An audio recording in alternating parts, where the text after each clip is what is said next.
जो मयूर पवारवरती जो अन्याय झाला आहे किंवा त्याला जो न्याय भेटलेला नाही आहे, तर ही आमची लढाई निष्ठेची आहे. भविष्यामध्ये राजकारणामध्ये तरुण मुलं या राजकारणात जर अशी काही घटना घडल्या तर पडणार नाही. राजकारण वेगळ्या पद्धतीचं झालेलं आहे. त्यामुळं ह्या निवडणुकीला शिवसेना, राष्ट्रवादी, भाजप, काँग्रेस, RPI सगळ्या पक्षाचे जे कार्यकर्ते आहेत, ते सगळे एकत्रित आलेले आहेत आणि ही निवडणूक जी आहे, ही महाराष्ट्रातली एक चमत्कारिक निवडणूक आहे. महाराष्ट्रामध्ये अशी निवडणूक तुम्हाला कुठेच भेटणार नाही का सगळ्या पक्षाचे कार्यकर्ते एका माणसाच्या पाठीमागे आलेत. लोकांना, नेत्यांना हा संदेश द्यायची निवडणूक आहे की बाबांनो, तुमच्या राजकारणापायी तुमच्याबरोबर जे 20-20 वर्ष लोक काम करतात. मग हे मी स्पेशली काय फक्त शिवसेनेपुरतं बोलतोय का राष्ट्रवादीपुरतं नाही. या महाराष्ट्रात जेवढे पक्ष आहेत त्यांच्यासाठी ही त्यांना सीख आहे का तुम्ही जे नेत्यांचं, कार्यकर्त्यांचा वापर करून घेतात, ती वेळ आता राहिलेली नाही. सोशल मीडिया फास्ट झालेला आहे. तरुण मुलं हुशार झालेली आहेत, त्यांना सगळं राजकारण कळतं आहे, ती काही वेळी राहिली नाही. आणि म्हणून ह्या सगळ्या तरुणांनी या जिल्हा परिषद गटामध्ये बंडाचा झेंडा घेतला आहे. जर तुम्ही सगळ्या कार्यकर्त्यांबरोबर असं वागत असाल तर भविष्यामध्ये, आज समजा मयूरवर ही वेळ आहे, उद्या राष्ट्रवादीच्या एखाद्या कार्यकर्त्यावर ही वेळ येईल, उद्या BJPच्या एखाद्या कार्यकर्त्यावरती वेळ येईल. मग कार्यकर्त्यांनी निष्ठेने काम करायचं का नाही, ही परिस्थिती निर्माण होईल. त्यामुळे ह्या निवडणुकीचा निकाल या महाराष्ट्रातल्या सगळ्या नेत्यांना एक इशारा आहे की बाबांनो, तुम्ही जर असं करता असाल तर जनता तुमच्या हातात राहणार नाही आणि कार्यकर्ते तुमच्या हातामध्ये राहणार नाही. म्हणून ही निवडणूक आहे. आता तुम्ही ज्या महाराष्ट्राच्या वगैरे मोठ्या मोठ्या बाता गप्पा ज्या मारल्या, असं होईल तसं होईल, नेत्याला शिके वगैरे वगैरे, अशी एक चर्चा आहे का तुमचा जो मयूर पवार आहे त्याने अपक्ष उभं राहावा म्हणून राष्ट्रवादी किंवा बाकीची लोक तुम्हाला येऊन तुम्हाला जरा हे फूस देत आहे, राहू बा आम्ही तुमच्या सोबत आहे, पद्धतशीर कार्यक्रम मयूर पवारचा होणार? हे नेरेटिव्ह फेक नेरेटिव्ह आहे, पसरवायचं काम चाललं आहे. लोक फार हुशार आहे. लोक 3 उमेदवारापैकी 1 उमेदवार निवडणार आहे आणि मला पूर्ण खात्री आहे का मयूर निवडून आहे. फक्त डावपेचाचा भाग आहे. ते दोघांचा भांडण होईल, मग तो निवडून येईल. लोकांना तो उमेदवार पण माहिती आहे काय आहे, मयूर पवार पण माहिती आहे काय आहे, शिवसेनेचा उमेदवार पण माहिती आहे काय आहे. लोक आता या निष्ठा आणि या पक्षावरती लोकांचा काही विश्वास राहिला नाही. पण लोक नव्हती ती, समजा काही काही समजा अतुल भांबेरे झालं, गणेश भुजबळ झालं किंवा काही बाकीचे काही कार्यकर्ते आले होते राष्ट्रवादी, ती काही लोक नाहीत, तिथं हुशार बेरकिरी राजकारणी आहेत. तुम्हाला ते फूस द्यायला येत आहेत आणि तुम्हाला चढवून देत आहे, कारण त्यांचा मार्ग मोकळा होईल, विभागणीचा फायदा होईल. हे हे राष्ट्रवादीची लोक काय करत नाही या गोष्टीला. या गोष्टीला काही लोक असं करतात आहे की बाबा या दोघांचे भांडण होईल आणि तिसरा लाभ होईल. त्यांना भीती विजय कुराडेची नाही आहे. विजय कुराडे फक्त एक समोर एक फक्त माणूस उभा करून ठेवलेला आहे, त्याचं नाव फक्त पुढे घेतात ते. त्यांना भीती मयूरची आहे. मयूर निवडून येतो ही भीती आहे त्यांना. ते विजय कुराडेला पुढं करतात ते मुद्दामून. विजय कुराडेंना किती मतं पडणारे, काय मतं पडणारे हे येणारा काळ ठरवेल. मी कोणाला अंडर एस्टिमेट करत नाही, पण हा डावपेचाचा भाग आहे. हे विजय कुराडेचं फक्त नाव पुढे घ्यायचं, अरे अरे अरे विजय कुराडे निवडून येईल. तशी परिस्थिती काय नाही आहे मतदारसंघात. लोकांनी जे कार्यकर्ते येतात, विजयची नाव घेतली, मग ते सापमानाने येतात, ते अतिशय प्रामाणिकपणे घेतात. भविष्यामध्ये उद्या तेच कार्यकर्ते राष्ट्रवादीचे असतील आणि आम्ही शरदाच्या पाठीमागे असू. निवडणूक ज्यावेळेस आमदारकीची असेल, आम्ही शरदांकडनं असणार आणि ते राष्ट्रवादीकडनं असणार. त्याचं एक उदाहरण देतो. ज्यावेळेस दादाची उमेदवारी झाली, आमदारकी लागली, त्यावेळेस अतुल भांबेरे यांनी काम कोणाचं केलं? अतुल शेठचं. आणि अतुल भांबेरेंनी जे जे डावपेच खेळले त्याच्या अगेन्स्ट मी, मयूरनी भूमिका घेतली. तो माणूस पकडला, त्याची CCTV फुटेज काढणारा मयूर होता. दोघं मित्र. पण मयूरनी काम कोणाचं केलं? दादांनी जाहीर सांगावं का मयूरनी काम केलं का नाही, नाही तर अतुल शेठनी जाहीर सांगावं का अतुल भांबेरेंनी काम केलं नाही. अतुल भांबेरे तो राग काढतील आता. हे राग दादांची निवडणूक नाही, ही मैत्रीचं नातं आहे त्या दोघांचं. लहानपणापासून ते शाळेमध्ये एकत्र आहेत, जेव्हा भावाचे मित्र आहेत. ते नेहमी म्हणतात का आपण आपली मैत्री आपल्यापाशी, उद्या आमदारकीची निवडणार का आम्ही विरोधात. हे फक्त फेक. आता काय केलं यांनी? नवीन डाव टाकलाय का अतुल भांबेरेवर बोट ठेवायचं, गणेश भुजबळवर बोट ठेवायचं. आणि ते असं चाललेले उभं आल्यावरती येत्या काळामध्ये ते सगळं चित्र स्पष्ट होईल. हा फसवाफसवीचा खेळ करू नका बाबांनो. इथं सगळ्यांना अडचण झालेली का मयूर पवार निवडून येतो का? करते कोण मग फसवफस? हे ज्यावेळेस निवडणुका चालू होतील, आम्ही जाहीरपणाने त्या गोष्टी बोलणार, लपून छपून करणार नाही. या निवडणुकीमध्ये मयूर पवारला पाडण्यासाठी आता कोण कोण नेते मैदानात उतरते. मयूर पवार सारख्या सर्वसामान्य कार्यकर्त्याला आज त्याच्यावरती अन्याय झाला आहे. आज मयूर बरोबर छेडछाड झाली, त्याला तिकीट भेटली नाही, तो दुःखी आहे. आणि आज त्याच्याबरोबर छेडछाड करायचा प्रयत्न आज पण चाललेला आहे. पण काळजी करायचं कोणी कारण नाही. ही निवडणूक सारखी होणार. या निवडणुकीमध्ये सगळ्या पक्षाचे कार्यकर्ते तरुण का या तरुणांना भविष्यात राजकारणामध्ये निवडणूक हातात घ्यायच्या आहेत, निवडणुका समाजकारणात राजकीय क्षेत्रात काम करायचे, तो तरुण मैदानात उतरलं आहे. ही निवडणूक जनता विरुद्ध नेता होणार आहे. जे काही नेत्यांना वाटतंय का आम्ही जे निर्णय घेऊ तोच हा मतदारसंघ चालेल, तर ही निवडणूक आता जनता विरुद्ध नेता व्हायला लागलेली आहेत. काही नेत्यांना भीती वाटते का मयूरसारखा, म्हणजे काल त्यांनी जो मेळावा घेतला त्या मेळाव्यात साधारण 3,000 लोक होती असं माझं मत आहे.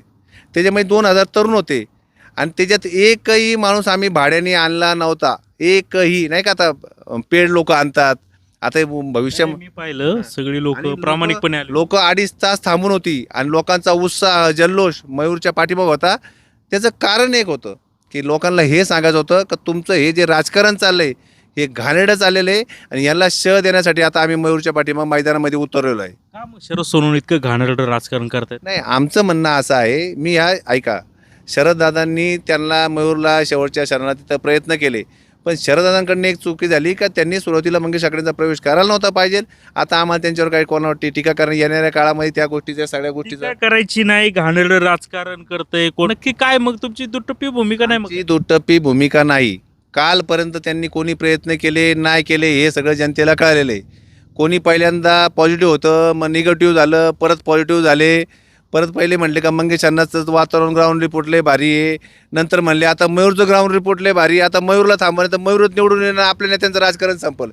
मयूरला पाडण्यासाठी आता आम्हाला ह्या गटालाच नव्हे तर जुन्नर तालुक्यातल्या सगळ्या जनतेला उत्सुकता आली का या मयूरसारख्या सर्वसामान्य अतिशय गरीब घरातला पोरगा, त्याचे वडील बस ड्रायव्हर आहेत, तो स्वतःच्या हिमतीवरती कष्टावरती प्रामाणिकपणे आज मोठा होते, त्याला पाडण्यासाठी आता कोण कोण नेते मैदानात उतरतात. जितके नेते आक्रमक होतील तेवढी जनता आक्रमक होईल, हे सगळ्यांनी ध्यानामध्ये घ्यावं. ही निवडणूक जनतेने हातामध्ये घेतलेली आहे. त्यामुळं कोणी किती दबावाचं राजकारण आणलं, कोणी किती दबावाचं राजकारण केलं तर त्याला आता जनता काय माफ करणार नाही. आणि ही निवडणूक नेते विरुद्ध मयूर होऊ नये.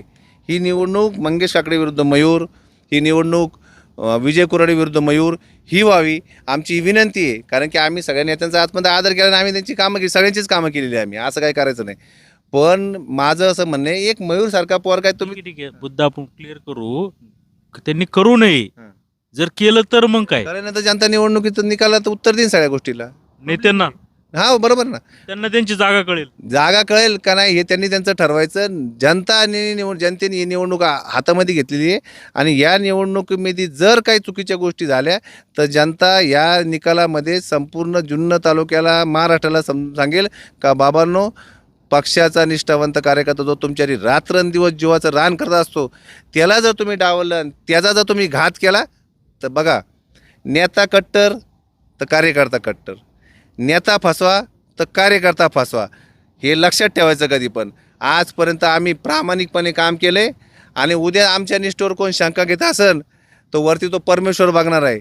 आमच्या आयुष्यात आम्ही कधी कुठला स्वार्थ बघितला नाही, प्रामाणिकपणे कष्ट केले.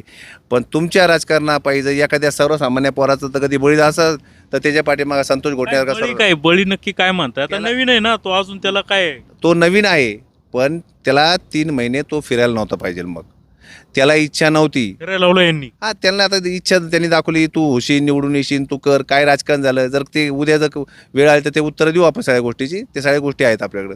माझं त्यांना सगळ्यांनाच आव्हान आहे एक, ही निवडणूक कार्यकर्त्यांना, मुलांना खेळू द्या आपल्या आनंदाने. तुम्ही एक वडीलधारी म्हणून बघा त्या निवडणुकीकडं. तुम्ही त्यांच्याविरुद्ध फार मैदानात यायचा प्रयत्न करू नका, नाहीतर उद्या मयूर पवार विरुद्ध नेते अशी निवडणूक लागेल, जनता विरुद्ध नेते अशी निवडणूक लागेल आणि ही निवडणूक कोणाच्या हातात आहे. आणि हे जो फेक नेरेटिव्ह आहे ना, दोघांची भांडण तिसऱ्याचा लाभ, ह्या फेक नेरेटिव्हला कोण विचारत नाही. हे फसवायचं राजकारण आहे. आणि राष्ट्रवादीच्या लोकांना माहिती आहे निवडणूक कुठं चाललेली. काही लोकांचा डाव्या का मयूर निवडून येतोय म्हणून ते विजय कुराडेला पुढे ढकलतात. हा डावाचा भाग आहे फक्त, ह्याच्यामध्ये काय नाही. ह्या त्यांचे प्रस्थापित जोडीदार पाहिजेत. हा प्रस्तावित जोडीदार पाहिजे आणि ते काय होणार नाही तसं. निवडणुकीच्या परीने जाईल. फक्त माझी एक सगळ्यांना विनंती आहे, निवडणूक शांततेने व्यवस्थित, लोकशाहीचा उत्सव आहे, लोकशाही आहे याच्यामध्ये सर्व नेत्यांना, विशेषतः तुमच्या सगळ्यांना लोकशाहीचा उत्सव आहे. हा उत्सव आनंदाने साजरा करा. ही सगळी तुमचीच मुलं आहेत, यांना ठीक आहे. आता ते सगळं सांगून झालंय. मला एक सांगा, सगळं आळे आणि पिंपवंडी 2 गणनेत्यांची निवडणूक आहे. आता ठीक आहे, तुम्ही तुमची ताकद दाखवली कुठं? पिंपळुंडी गावामध्ये. काय ताकद आहे तुमच्या आळेगावात? आळे गावामध्ये आमची ताकद नाही आहे, जनतेची बघा, ही ताकद जनतेची आहे. यात माझी ताकद किती आहे, मयूरची ताकद किती आहे, अमुक नेत्याची ताकद किती नाही, जनता ठरवते. शरददादा सोनवणेंनी अपक्ष निवडणूक लढली, त्यांच्याबरोबर एकही नेता नव्हता. आमच्यासारखे 4-5 फाटके होते, म्हणजे टीम ऑपरेटिंग करायला. नेता म्हणले मी आवाज दिला, मग लोक येडीने तुमच्या पाठीमागे आता धावायला. तुमचं राजकारण सगळं लोकांना कळाले. लोक ठरवतात. त्यामुळे आळेगावात ताकद आहे जनतेची. जनता आळेगावामध्ये मयूरला लीड देणार, त्यांना 10 दिवस बाकी आहे. हे आळेगावचे जे तुमचे बाकीचे पुढारी त्यांचं नाही ऐकणार लोक. नाही नाही, तसं नाही. मी त्यांच्यावर बोलत नाही. मला हे म्हणायचं का जनतेने मी आळेगावात लोकांचा सूर बोलतोय. लोक आळेगावात मी लय लोकांना भेटलो. अरे म्हटलं बाबा, आळेगावामध्ये जरा मयूरचं जरा वातावरण कमी असं काही लोक आम्हाला सांगतात. ती लोक मला म्हणतात का तुम्ही गंमत बघा, आम्ही मतदान कोणाला करतोय ते. फक्त आम्ही ओपन होणार नाही, सगळे आम्ही मयूरला मतदान करणार आहे. कारण मयूरवर जो अन्याय झाला आहे, याला संपूर्ण जनता वाचा फोडणार आहे. आता आपल्याला अन्यायाचा लढा आहे, म्हणजे काहीतरी विकास कामं केली पाहिजे. तुम्ही म्हणता का तो मयूर खूपच शांत आहे, त्याला काही बोला, तो काही उलटं फिरून बोलत नाही, म्हणून निवडून द्यायचं. पण उद्या विकासाच्या बाबत तिथं भांडायला लागतं ना सभेमध्ये. त्याचं पण उत्तर देतो. विकासाच्या बाबतीमध्ये मयूरचं काम हे तुम्ही पिंपोडी गावात एक उपसरपंच म्हणून तो काम करतोय.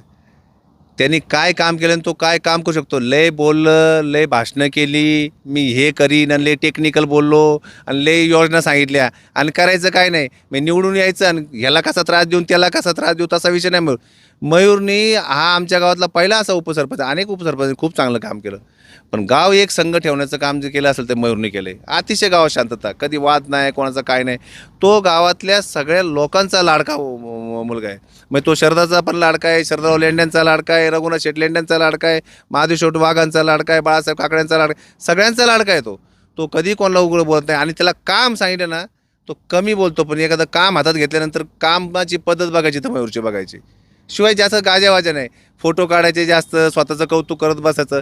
गाजावाजा न करणारा पोर काय भाषण पण येत नाही, काय बोलत बोलतच नाही. तो त्याविषयीच बोललाय. तो मला भाषण जमत नाही, पण कामं कशी करायची, कुठलेही काम, कुठलेही विकास काम आणायचं तर मयूरसारखा कोण मयूर ऐकणार नाही कोणाला काम करायला.